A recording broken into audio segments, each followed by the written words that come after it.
जय Hind friends, welcome back. आज आपण पाहणार आहोत एक वर्षाच्या चालू घडामोडी महारिव्हिजन पाठ 16वा. तर चला सुरुवात करूयात. प्रश्न क्रमांक पहिला, 2025 चा प्रिट्झर आर्किटेक्चर पुरस्कार कोणाला जाहीर झाला आहे? Who has been announce as the winner of Pritzker architecture prize 2025? तर हा पुरस्कार मिळालेला आहे चायनाच्या लिऊ जियाकुन याला. 1979 मध्ये सर्वप्रथम हा पुरस्कार मिळालेला आहे फिलिप जॉन्सन यांना. भारतातील एकमेव प्रिट्झर आर्किटेक्चर पुरस्कार बाळकृष्ण दोशी यांना मिळालेला आहे 2018 मध्ये. आणि जगातील पहिल्या महिला ज्यांना प्रिट्झर आर्किटेक्चर पुरस्कार मिळालेला आहे त्या आहेत जाहा हदीद. वास्तुकलेचा नोबल पुरस्कार असं पण या प्रिट्झर पुरस्काराला म्हटलं जातं. पुढचा प्रश्न पाहूयात. खेलो इंडिया हिवाळी स्पर्धा 2025 च्या पदतालिकेत अव्वल स्थान कोणी पटकावले? Who secure the top position in the medal tally of Khelo India winter game 2025? तर हे स्थान पटकवलेलं आहे आर्मीने. त्यानंतर 2 नंबरला आहे हिमाचल प्रदेश, 3 नंबरला लडाख आणि 4 नंबरला महाराष्ट्र. हिमाचल प्रदेशाने 18 पदकासह दुसरं स्थान, लडाख 7 पदके तिसरं स्थान, महाराष्ट्र 13 पदके चौथं स्थान. लष्कराने 7 गोल्ड, 5 सिल्वर आणि 6 कांस्य असे 18 पदके जिंकून अव्वल स्थान पटकावले. त्याचबरोबर 2024 मध्ये पण अव्वल स्थान आर्मीचंच होतं. पहिला टप्पा लेहमध्ये झाला, दुसरा टप्पा जम्मू काश्मीरमध्ये. आणि या स्पर्धेत एकूण 6 खेळांचा समावेश होता. पुढचा प्रश्न पाहूया. समकालीन कथ्थक नृत्याच्या प्रणेते म्हणून ओळखल्या जाणाऱ्या कुमुदिनी लखीना यांना कोणता पुरस्कार 2025 मध्ये प्रदान करण्यात आलेला आहे? 2025 मध्ये त्यांना मिळालेला आहे पद्मविभूषण. पद्मविभूषण 2025 मध्ये मिळालेला आहे. पद्मश्री त्यांना 1987 मध्ये, पद्मभूषण 2010, संगीत नाटक अकादमी टागोर रत्न 1982 मध्ये मिळालेला आहे. ह्या न्यूज मध्ये काय होत्या? कारण की त्यांचं निधन झालेलं आहे म्हणून न्यूज मध्ये होत्या. रिझर्व्ह बँक ऑफ इंडिया नव्या डेप्युटी गव्हर्नर म्हणून 2 एप्रिल 2025 रोजी कोणाची नियुक्ती करण्यात आली आहे? तर पूनम गुप्ता यांची नियुक्ती करण्यात आलेली आहे. आणि त्यांनी कोणाला रिप्लेस केलेलं आहे? मायकेल पात्रा यांना. मायकेल पात्रा. उर्जित पटेल आणि शक्तिकांत दास दोघं पण माजी आरबीआय गव्हर्नर आहेत. कार्यकाल किती वर्षाचा असतो डेप्युटी गव्हर्नरचा? 3 वर्ष.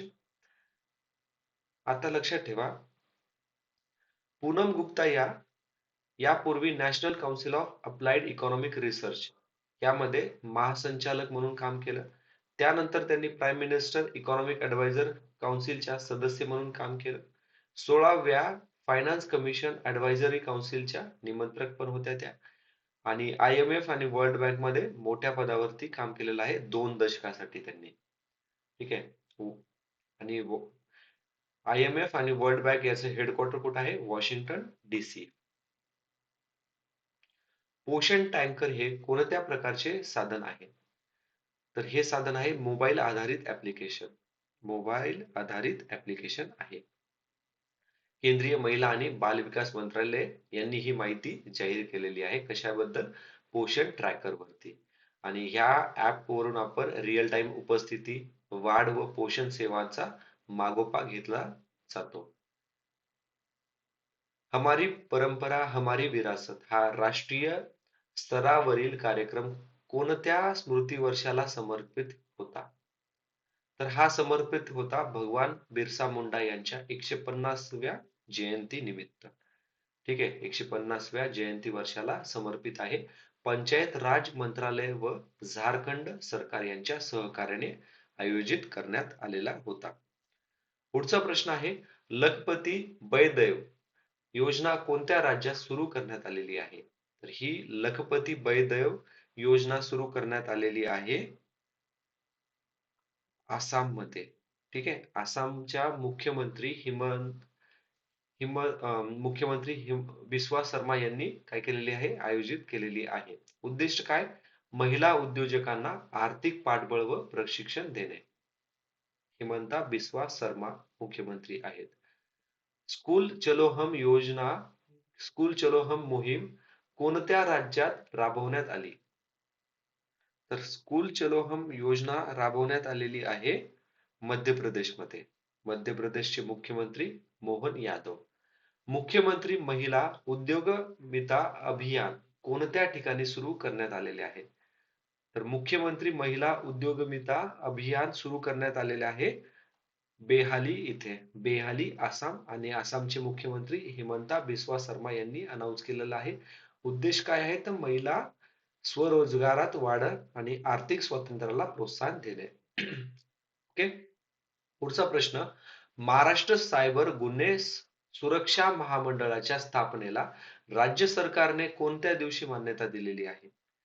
तर राज्य सरकारने मान्यता दिलेली आहे 1 एप्रिल 2025 ला. 1 एप्रिल 2025. आणि संचालक मंडळाचे अध्यक्ष गृह विभागाचे अप्पर मुख्य सचिव ऍडिशनल चीफ सेक्रेटरी आणि 60 सायबर सल्लागाराची नियुक्ती करण्यात आलेली आहे याच्यासाठी. ओके. पुढचा प्रश्न. नागर मध्यम प्रकल्पाच्या सुधारित प्रशासकीय खर्चाला एप्रिल 2025 मध्ये किती रकमेची मंजुरी देण्यात आलेली आहे? तर 161 कोटी 12 लाखाची रक्कम मंजूर केलेली आहे. तर याच्यामध्ये लक्षात ठेवा, महत्वाचं काय आहे? नागन मध्यम प्रकल्प नंदुरबार जिल्ह्यातील नवापूर तालुक्यामध्ये आहे. प्रकल्प तापी पाटबंधारे विभाग महामंडळ अंतर्गत आहे. तापी खोऱ्यातील नागन नदीवर मातीचे धरण आहे. आता लक्षात ठेवा, आपल्याला हे स्टॅटिक पार्ट महत्वाचे आहेत. तापी खोऱ्यातील नागन नदीवरती. तापी खोऱ्यात कोणती नदी आहे? नागन नदी. तापीची ट्रिब्युटरी कोण आहे? नागन नदी. या नागन नदीवर मातीचे धरण आहे. कशाचे धरण आहे? मातीचे धरण आहे. लक्षात ठेवा, 2018 मध्ये कंबाईन कोणता प्रश्न विचारलेला होता? नंदुरबार मधील नॉर्थ ते साऊथ असे जिल्ह्यांचा क्रम लावा म्हणून प्रश्न विचारलेला आहे. पुन्हा तापी खोऱ्यावरती खूप वेळेस प्रश्न विचारलेले आहेत आपल्याला. ओके. पुढचा प्रश्न पाहूयात. कोकण रेल्वे महामंडळाचे भारतीय रेल्वेमध्ये विलिनीकरण केल्याची घोषणा कोणी केली? तर मुख्यमंत्री देवेंद्र फडणवीस यांनी केलेली आहे. Option C is the correct answer. लक्षात ठेवा, कोकण रेल्वे महामंडळ, कोकण रेल्वे रो प्रकल्प पण आहे. आपल्याला 2022 कंबाईन मध्ये विचारलेला आहे. आता कोकण रेल्वे कोणकोणत्या राज्यातून जाते? महाराष्ट्र, गोवा, कर्नाटक, केरळ आणि या 4 राज्याचे सहकार्य कोकण रेल्वे महामंडळ स्थापन करण्यात आलेली पण आहे. महाराष्ट्रातील छत्रपती शिवाजी महाराजांचे पहिले भव्य मंदिर कुठे उद्घाटित करण्यात आलेले आहे? तर ते करण्यात आलेले आहे भिवंडी येथे. कुठे? भिवंडी या ठिकाणी करण्यात आलेले आहे. याची रचना कोणी केलेली आहे? तर विजयकुमार पाटील यांनी. अरुण योगीराज यांनी अयोध्यातील राम मंदिरासाठी मूर्ती तयार केलेली आहे. पुढचा प्रश्न. केदारनाथ रोपवे प्रकल्प कोणत्या ठिकाणापासून कोणत्या ठिकाणापर्यंत उभारला जाणार आहे? महत्वाचा प्रश्न आहे, लक्षात ठेवा. तो उभारला जाणार आहे सोनप्रयाग ते केदारनाथ पर्यंत. सोनप्रयाग ते केदारनाथ. आणि पर्वतमाला योजना अंतर्गत हा प्रकल्प पूर्ण करण्यात आलेला आहे. National ropeway development programme. हा जगातील सर्वात लांब रोपवे ठरलेला आहे. ठीक आहे, जगातील सर्वात लांब रोपवे ठरणार आहे. हेमकुंड साहिब रोपवे प्रकल्पासाठी मंजूर खर्च किती? तर 2,730 कोटी मंजूर करण्यात आलेले आहेत. हेमकुंड साहिब रोपवे प्रकल्प गोविंद घाट ते हेमकुंड साहिब यांच्या दरम्यान आहे. महत्वाचा मुद्दा. 12.4 किलोमीटर लांबीचा आणि शीख धर्मियांसाठी तीर्थस्थान आहे. ठीक आहे, लक्षात ठेवा महत्वाचे मुद्दे. आता सर्वात महत्वाचा प्रश्न आजच्या व्हिडिओ मधला. गुजरात मधील कच्छ येथे सापडलेल्या सुमारे 4.7 कोटी वर्षापूर्वीच्या महाकाय सापाचे वैज्ञानिक नाव काय ठेवलेले आहे? तर याचं नाव ठेवलेलं आहे वासुकी इंडिकस. वासुकी इंडिकस. लक्षात ठेवा, आता हे जे इन्फॉर्मेशन आहे ना, स्टॅटिक पार्ट मध्ये आपल्याला विचारल्या जाऊ शकते. जसं की पानोद्रा गुजरात येथे लिग्नाइट आढळतो. लिग्नाइट काय आहे? हलक्या दर्जाचा कोळसा आहे. हिंदू पुराणातील वासुकी सापाच्या नावावरून या सापाचं नाव ठेवण्यात आलेलं आहे. ओके. महाराष्ट्रात प्रथमच सापडलेल्या दुर्मिळ स्टेगाडॉन हत्तीचे जीवाश्मे कोणत्या नदीच्या पात्रात आढळलेले आहे? महत्वाचा प्रश्न आहे. वर्धा आणि पैनगंगा नदीच्या पात्रात आढळलेले आहेत. ठीक आहे. याचा शोध कोणी लावलेला आहे? प्रोफेसर सुरेश चोपणे. आता लक्षात ठेवा, आपल्याला एक्झामिनरनं प्रश्न विचारलेले होते. अं, पुराणे जुने आपले जे काळ आहेत ना, ठीक आहे, ते काळ आणि त्यांचं क्रोनॉलॉजिकल ऑर्डर मध्ये लावा म्हणून विचारलेलं आहे 2019 मध्ये. एमपीएससी मध्ये प्रश्न असे खूप वेळेस विचारले आलेले आहेत. तर लक्षात ठेवा, प्लेइस्टोनिक काळामध्ये आपल्याला हे जीवाश्मे सापडलेले आहेत. आणि प्लेइस्टोनिक काळ म्हणजे 25,000 ते 12,000 वर्षापूर्वीचा काळ. आपल्याला प्रश्न असा पण विचारला जाऊ शकतो, प्लेइस्टोनिक काळ कोणत्या वर्षामध्ये असतो किंवा हा कालखंड कोणता आहे? तर 25,000 ते 12,000 वर्षापूर्वीचा. महाराष्ट्रातील प्रथमच स्टेगाडॉन हत्तीचे जीवाश्म सापडलेले आहे. ठीक आहे. नेक्स्ट प्रश्न, केरळमधील मणिमुला गावात सापडलेले सुमारे 2000 वर्ष जुने अवशेष कोणत्या काळातील आहेत? तर ते आहेत मेगालिथिक काळाचे. ठीक आहे, मेगालिथिक काळाचे आहेत. मेगालिथ म्हणजे प्रागैतिहासिक स्मारकासाठी वापरला जाणारा मोठा दगड. आणि भारतातील बहुतेक मेगालिथ हे लोहयुगाशी संबंधित आहेत. आयर्न एजशी संबंधित आहेत. पुढचा प्रश्न महत्वाचा आहे, एन्शियंट हिस्ट्री मध्ये पण आपल्याला विचारला जाऊ शकतो. हरियाणामध्ये संरक्षित पुरातत्वीय स्मारके म्हणून कोणती हडप्पा काळातील स्थळे घोषित करण्यात आलेली आहे? तर हडप्पामध्ये हरियाणामध्ये कोणकोणती हडप्पा कालीन स्थळे आहेत असा पण प्रश्न विचारला जाऊ शकतो. गुजरातमध्ये कोणती आहेत असा पण प्रश्न विचारला जाऊ शकतो. तर हरियाणामध्ये आहे मिठाथळ आणि तिघराला, आणि गुजरातमध्ये आहेत लोथल आणि धोलावीरा. ठीक आहे, धोलावीरा. 4400 वर्षांहून अधिक जुनी ही अवशेषे आहेत.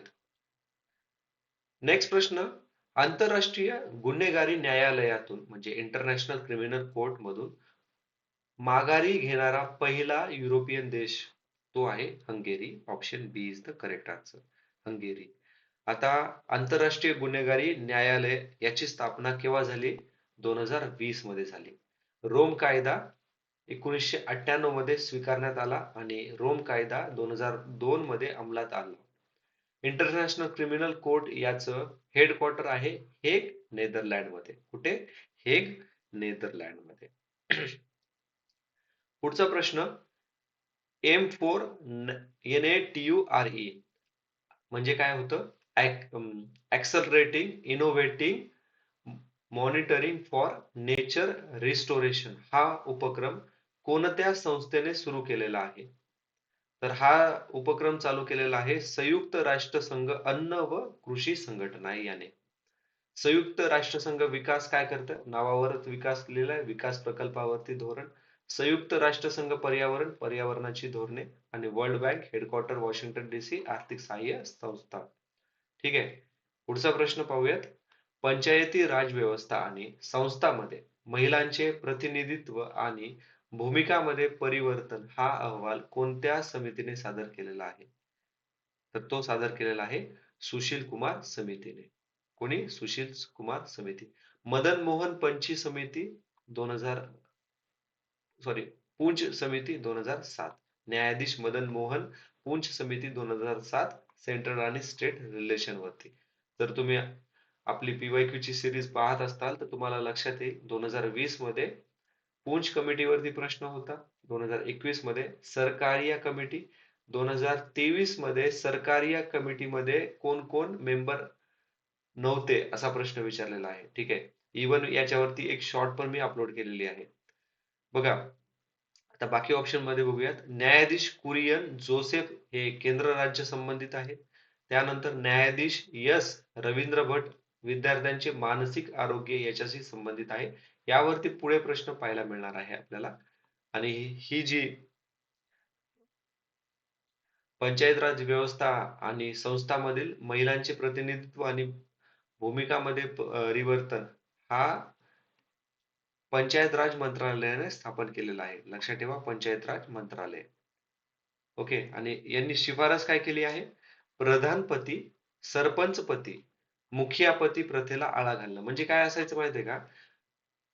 आता एखादं गाव आहे, तर ह्या गावामध्ये जर एक महिला आहे, त्या महिलाला सरपंच म्हणून तिची निवडणूक झालेली, ती निवडून आलेली. पण ती महिलाच्या ऐवजी तिचा जो पती असतो, तोच पूर्ण कार्यभार सांभाळतो. त्याला प्रधानपती किंवा सरपंचपती म्हणतात. तर याला आळा घालायचंय, त्याच्यासाठी ही समिती भरवण्यात आलेली होती. प्रॉक्सी नेतृत्व म्हणतात याला. कारण की कसं, नाव या स्त्रीचं काम कोण करतोय? तिचा पती.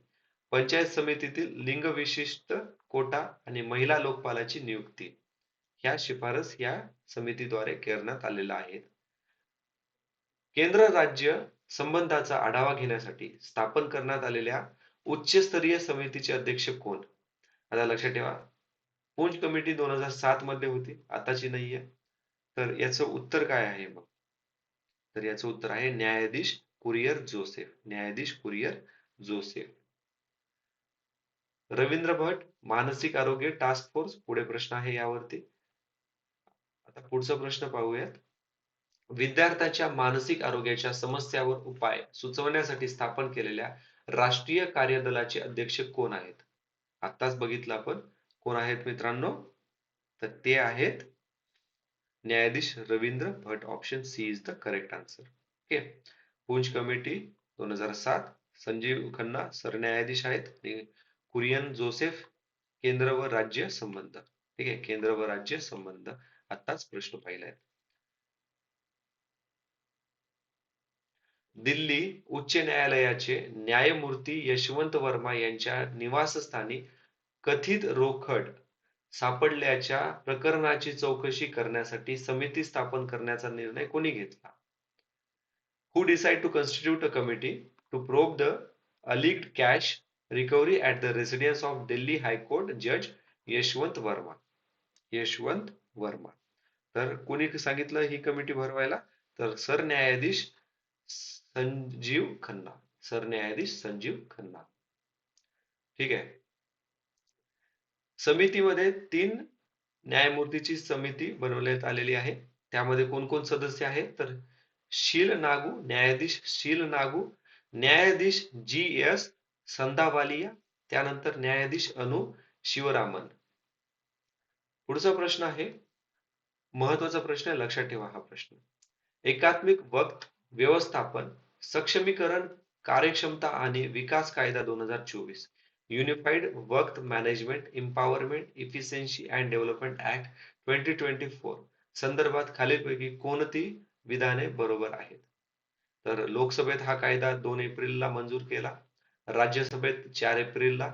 वक्फ बोर्डाला भविष्यात वक्त निश्चित करण्याचा अधिकार राहणार नाही. आणि केंद्रीय वक्फ परिषदेत सर्व सदस्य मुस्लिम असणे बंधनकारक आहे. तर याचं करेक्ट उत्तर आहे ऑप्शन नंबर 1, 1, 2, 3. ठीक आहे. तर वक्फ परिषदेमध्ये 2 मुस्लिम सदस्य आणि 2 महिला बंधनकारक आहेत. ठीक आहे. वक्फ कायदा 1995 मध्ये सुधारणा करण्यात आलेली आहे. भविष्यात सरकारी मालमत्ता वक्फ मधून घोषित करता येणार नाही.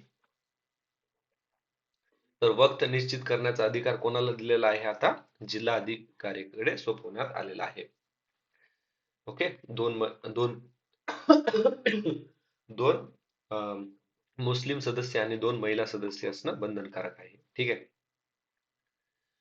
पुढचा प्रश्न, वक्त दुरुस्ती विधेयक 2024 ची छाननी करण्यासाठी स्थापन करण्यात आलेल्या संयुक्त संसदीय समितीचे म्हणजे जॉईंट पार्लमेंट कमिटीचे अध्यक्ष कोण होते? तर अध्यक्ष होत्या ऑप्शन नंबर 3 जगदंबिका पाल. जगदंबिका पाल. याच्यात एक लक्षात ठेवा, विधेयक जे वक्फ बोर्डचं जे विधेयक होतं, लोकसभा व राज्यसभेत केंद्रीय अल्पसंख्याक व्यवहार मंत्री किरण रिजिजू यांनी सादर केलेलं आहे. हे पण मुद्दा लक्षात ठेवा. कोणी सादर केलेलं आहे वक्फ बोर्डचं बिल? किरण रिजिजू. आणि वक्फ दुरुस्ती विधेयक 2024 ची छान करण्यासाठी स्थापन करण्याला संयुक्त संसदीय समितीचे अध्यक्ष कोण होत्या? जगदंबिका पाल. जगदंबिका पाल लक्षात ठेवा. महत्वाचा मुद्दा आहे हा पण. ठीक आहे. निवडणूक सेवा सुलभ करण्यासाठी भारतीय निवडणूक आयोग इलेक्शन कमिशन ऑफ इंडिया कोणता नवीन डिजिटल प्लॅटफॉर्म सुरू करण्यात आलेला आहे? इलेक्शन कमिशन ऑफ इंडिया म्हटलं की आपल्याला काय लक्षात यायला पाहिजे? 324 पार्ट 15. ठीक आहे, कारण की डायरेक्टली असा प्रश्न 2022 मध्ये विचारलाय कंबाईनच्या. इव्हन ग्रुप सी मध्ये पण 2024 मध्ये प्रश्न विचारलेला आहे. तर यांनी चालू केलेला आहे ECINET. Option B is the correct answer. NVSP काय आहे? National voter service portal. हे मतदार नोंदणी पोर्टल आहे. त्यानंतर ई सुविधा उमेदवार सेवा ऍप आहे आणि वोटर हेल्पलाईन मतदार सहाय्य ऍप आहे. ठीक आहे. पुढचा प्रश्न पाहूयात. महत्वाचा प्रश्न आहे. प्रादेशिक ग्रामीण बँकाचे म्हणजे रिजनल रुरल बँकाचे नियमन आणि पर्यवेक्षण अनुक्रमे कोणत्या संस्थाकडे आहे? तर आता लक्षात ठेवा. नियमन म्हटलंय. नियमन कोण करणार? बँकर्स बँक म्हणजे RBI करणार. आणि संस्थापन कोण करणार? पर्यवेक्षण कोण करणार? आता बघा, ग्रामीण बँक म्हणल्यावर कोण येणार? नाबार्ड. लक्षात ठेवा, नाबार्ड 1982 मध्ये सुरू करण्यात आलेली होती आणि RBI ला 90 वर्ष पूर्ण झालेली आहे. लक्षात ठेवा, महत्वाचा मुद्दा आहे. खूप वेळेस डिस्कस केलेला आहे आपण. ओके. रिजनल रुरल बँक याची स्थापना 1975 मध्ये झाली. प्रादेशिक ग्रामीण बँक 1976 च्या अंतर्गत. आणि शिफारस कोणी केलेली आहे? महत्वाचे लक्षात ठेवा, नरसिंहम समिती 1975. ठीक आहे, 1975 नरसिंहम कमिटी. पुढचा प्रश्न पाहूयात. एक राज्य एक प्रादेशिक ग्रामीण बँक रिजनल रुरल बँक धोरणानुसार खालीलपैकी कोणत्या राज्यामध्ये प्रादेशिक ग्रामीण बँकाचे एकत्रीकरण होणार आहे? तर महाराष्ट्र, गोवा आणि केरळ या राज्यामध्ये नाही. महाराष्ट्र, गुजरात, राजस्थान मध्ये होणार आहे. Option number A is the correct answer. ठीक आहे, option A is the correct answer. Maharashtra, Gujarat, Rajasthan मध्ये होणार आहेत. आणि ह्या धोरणाअंतर्गत 11 राज्यातील ग्रामीण बँकाचे एकत्रीकरण होणार आहे. ओके. बॉम्बे स्टॉक एक्सचेंजचे म्हणजे बॉम्बे स्टॉक एक्सचेंजचे 150 वर्ष पूर्ण झाली. तर त्यानिमित्त 150 रुपयाचे स्मारक नाण्याचे अनावरण कोणी केले? तर ते केलेलं आहे निर्मला सीतारामन यांनी. पियुष गोयल वाणिज्य मंत्री, शक्तिकांत दास फॉर्मर म्हणजे माजी गव्हर्नर आहेत RBI चे, Ajay Tyagi security and exchange board of India. Bombay, आता लक्षात ठेवा हा प्रश्न, ही जी स्लाइड आहे फार महत्वाची आहे. कारण की आपल्याला 2022 मध्ये प्रश्न विचारलेला होता कॉटन फॅक्टरी. ठीक आहे. पहिली कापस पहिली टेक्सटाईल इंडस्ट्री केव्हा चालू करण्यात आलेली होती? पहिली तागाची फॅक्टरी केव्हा चालू करण्यात आलेली होती? आणि तिसरं स्टेटमेंट होतं पहिली पहिली पहिली सुताची फॅक्टरी कोणी ओपन केलेली आहे? ठीक आहे, असा प्रश्न आपल्याला 2022 मध्ये विचारलेला आहे. ओके. तर तसाच प्रश्न आपल्याला बॉम्बे स्टॉक एक्सचेंज वरती पण विचारला जाऊ शकतो. याची स्थापना 1875 मध्ये झाली. कारण की हे आशियातील सर्वात जुने स्टॉक एक्सचेंज आहे. याचं मूळ नाव काय होतं? The native share and stock broker association. Native shares and stock broker association. स्थापना कोणी केलेली आहे? प्रेमचंद रॉयचंद. काय नाव आहे? प्रेमचंद रॉयचंद, जे कापूस व्यापारी होते. सिक्युरिटी कंट्रोल रेग्युलेशन ऍक्ट 1956 अंतर्गत याला मान्यता मिळणारे पहिले भारताचे एक्सचेंज आहे. 1995 मध्ये इलेक्ट्रॉनिक ट्रेडिंग सुरू. 2012 मध्ये United nation sustainable stock exchange initiative सोबत भागीदारी. 2016 मध्ये इंडिया INX भारतातील पहिले आंतरराष्ट्रीय एक्सचेंज सुरू. 2017 मध्ये नॅशनल स्टॉक एक्सचेंज वर सूचीबद्ध. ओके, महत्वाचं आहे, लक्षात ठेवा. आता कोळशाबद्दल प्रश्न विचारलेला आहे. इम्पॉर्टंट प्रश्न आहे. भारताच्या कोळसा उत्पादनासंदर्भात खालीलपैकी कोणते विधान बरोबर आहे? तर आर्थिक वर्ष 2024-2025 मध्ये भारताने 1 अब्ज टन कोळसा उत्पादनाचा टप्पा ओलांडला आहे. मागील वर्षाच्या तुलनेत कोळसा उत्पादन 4.99% वाढ झाली. देशाच्या कोळसा आयातीत 8.4% वाढ झालेली आहे. भारताकडे जगातील 5व्या क्रमांकाचा सर्वात मोठा कोळसा साठा आहे. तर वरीलपैकी कोणतं योग्य आहे असं विचारले. तर पहिलं, दुसरं आणि चौथं योग्य आहे. तिसरं पण बरोबर असतं, पण 8.4% वाढ नाही झालेली आहे आपली, तर 8.4 घट झालेली आहे. काय झालेली आहे? घट. ठीक आहे. आयातीमध्ये 8.4 घट झाली. 5व्या क्रमांकात सर्वात जास्त कोळशाचे साठे आहेत आपल्याकडे. ठीक आहे. त्यानंतर भारत जगातील 2ऱ्या क्रमांकाचा सर्वात मोठा कोळसा ग्राहक आहे. 2ऱ्या नंबरचा कोळसा ग्राहक आणि 5व्या नंबरचे साठे आहेत आपल्याकडे. कोळसा भारताचे हे महत्वाचा मुद्दा आहे, लक्षात ठेवा. ठीक आहे. कोळशावरती कसा पण प्रश्न विचारला जाऊ शकतो. ही स्लाइड लक्षात ठेवा. इम्पॉर्टंट पॉइंट्स आहेत ह्या स्लाइड वरती. कोळसा भारताच्या राष्ट्रीय ऊर्जा मिश्रणात 55% वाटा देतो. देशातील एकूण वीज निर्मितीपैकी 74% पेक्षा जास्त इंधन पुरवठा कोळशापासून होतो. लक्षात ठेवा, महत्वाचा प्रश्न आहे. पुढचा प्रश्न आता आता हा प्रश्न पण IMP आहे बघा. ठीक आहे. जसं 2022 मध्ये सुती कापडाची फॅक्टरी कुठे सुरू केली, त्याचप्रमाणे आपल्याला कोळशामध्ये पण विचारलं जाऊ शकतं की सर्वप्रथम कुठे चालू झालेला आहे. कोळसा खाणकामाची सुरुवात सर्वप्रथम कुठे झालेली आहे? तर ती झालेली आहे राणीगंज, आणि राणीगंज मध्ये 1774 मध्ये. ठीक आहे. राणीगंज 1774. भारतीय व्यावसायिक कोळसा खाणकामाची सुरुवात 1774 मध्ये झालेली आहे. आणि 1774 मध्ये पिट्स ऍक्ट पण आलेला आहे, लक्षात ठेवा. ठिकाण दामोदर नदीकाठी असलेले राणीगंज कोलफील्ड. 1972 मध्ये कोकिंग कोळसा खाणीचे राष्ट्रीयकरण करण्यात आले आणि 1973 मध्ये नॉन कोकिंग कोळसा खाणीचे राष्ट्रीयकरण करण्यात आलेले होते. ओके.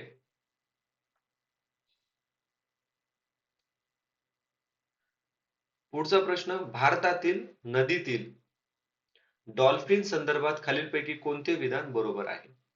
हा भारतातील पहिलाच नदीतील डॉल्फिन अंदाज अहवाल आहे. उत्तर प्रदेशामध्ये सर्वाधिक गंगेतील डॉल्फिन नोंदवलेली आहे. हे सर्वेक्षण 2015-2017 दरम्यान करण्यात आले आहे. गंगा ब्रह्मपुत्रा सिंधू नदी प्रणालीमध्ये सर्वेक्षण झालेले आहे. तर वरीलपैकी कोणतं योग्य पर्याय? तर लक्षात ठेवा, हा भारतातील पहिलाच नदीतील डॉल्फिन अंदाज अहवाल आहे, तर बरोबर.